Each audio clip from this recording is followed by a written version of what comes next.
the best lesson you've learned as a mom?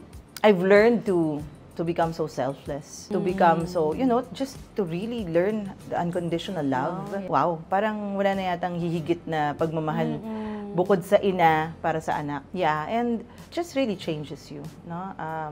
There's just really love overflowing.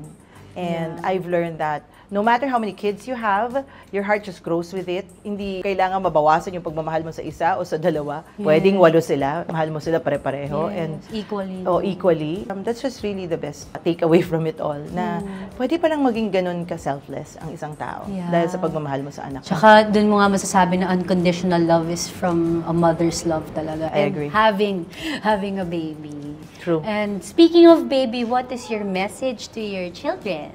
Okay, to Sancho, Vito, and Sienna, I hope you know very well that Mama will be there for you forever, as long as you need me.